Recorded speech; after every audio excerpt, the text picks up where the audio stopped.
धन्यवाद। सरस्वती वंदना।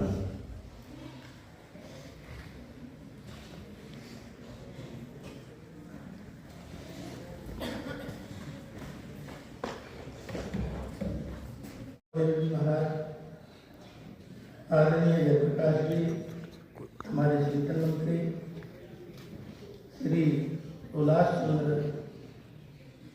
अखिल भारतीय से संगठन प्रमुख प्रोफेसर यशवीर जी, डॉक्टर सोमेश्वर जी, नरेंद्र जी, प्रमुख शास्त्री प्रांत मंत्री प्रवेश कौशिक जी और संस्कृति के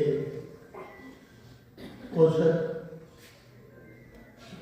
संस्कृत को आगे बढ़ाने वाले भाइयों बहनों, आज कोई लंबा चौड़ा विषय मेरे को तो निमंत्रण दिया गया था, आपने आना है, लेकिन मुझे क्या पता था कि मुझे बोलना भी पड़ेगा,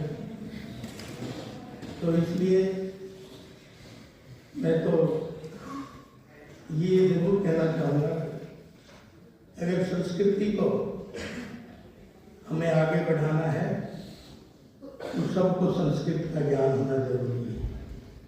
संस्कृत के बिना संस्कृति अधूरी है और ये संस्कृति ही है जो पूरी दुनिया आज आपकी तरफ देख रही है। ये संस्कार ही कहते तो ये हैं कि 1,58,58,05,120 वर्ष पहले जब पहली बार सूर्य धरती पे आया था, जब दुनिया के लोगों ने आंख नहीं खोली थी, जब ये भारतवर्ष दुनिया का नेतृत्व करता था, वो केवल और हमारे संस्कारों की वजह से ही करता था। पूरी विधाएं, पूरी कलाएं, पूरी शिक्षाएं, पूरी मान्यताएं, पूरा अध्यात्म पूरी दुनिया में अगर कहीं से फैला है तो भारत भूमि है, मैं ऐसा समझता हूँ।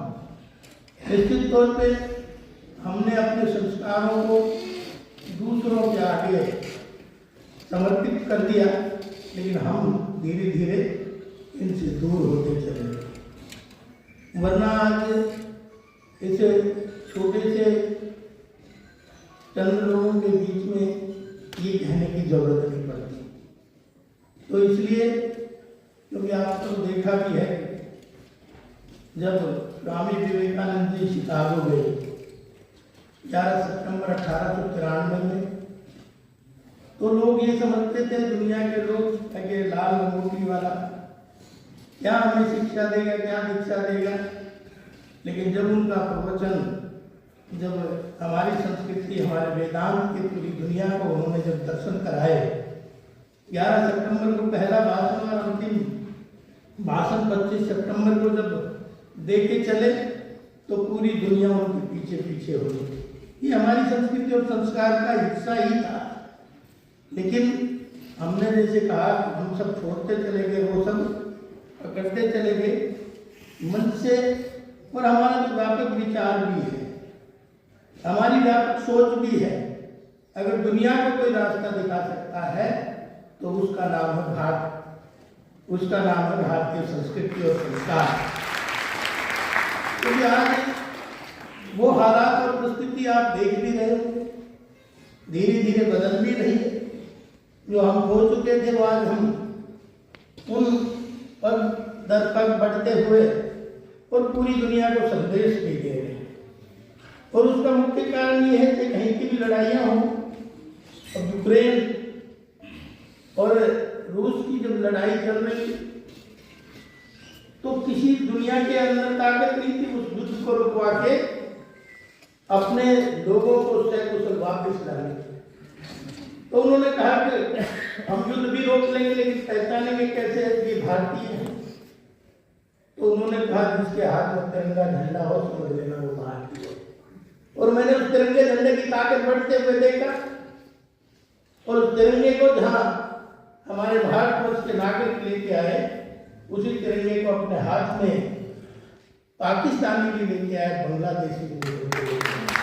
ये परिवर्तन है। और आपने योग को भी देखा 21 जून को आज पूरी दुनिया हमारे साथ सांस में सांस मिला के और हमारे सांस से साथ दे रही कि नहीं दे रही। तो एक उधर मुझे लगा कि एक विश्वास की तरफ हम अपने संस्कारों की तरफ, और ये तो था ही कि किसी की अगर व्यापक सोच हो सकती है वसुधैव कुटुंबकम की तो भारतीय संस्कार और संस्कृति की हो सकती है। जियो जीने देती भी अगर कोई नारे को चरितार्थ करता है तो भारतीय संस्कार और संस्कृति ही करती है। इसलिए आप सब लोगों से कहना चाहता हूँ आज आदरणीय मोदी जी, क्योंकि नाम नहीं लूंगा तो भी अधूरा हूँ, ले लूंगा तो भी अधूरा हूँ। तो आज उन्होंने 5 प्रण हम सब लोगों को दिए हैं। अब वो 5 प्रण कौन से होने चाहिए? अब हमने सबसे पहले तो कर्तव्य परायणता का उन्होंने पाठ दिया है, कर्तव्य परायणता का लक्ष्य दिया है और कहते हैं सर्व मिन किमपि में साधन। तो सर्व जब भी उसको याद दिलाया है। अब कर्म करेंगे तो गीता में भी कहा गया है, गीता में जहाँ आध्यात्मिक ज्ञान है, जहाँ सामाजिक ज्ञान है, जहाँ राजनीतिक ज्ञान है, जहाँ प्रकृति ज्ञान है, वहाँ उन्होंने कर्म को ही श्रेष्ठ बताया। कर्मण्येवाधिकारस्ते मा फलेषु कदाचन। तो कर्म को ही एक महान लक्ष्य आपके सामने रखा है। मोदी जी ने भी यही दिलाया है। अब कर्तव्य परायणता, कर्तव्य निष्ठ हम बनना है, तब हमारा 2047 का विकसित भारत बनेगा और तब हमारा हम विश्व गुरु की तरफ निरंतर आगे बढ़ेंगे। दूसरा उन्होंने कहा कि हमारा गौरवमय इतिहास है, किसी का इतिहास पढ़ने की जरूरत नहीं।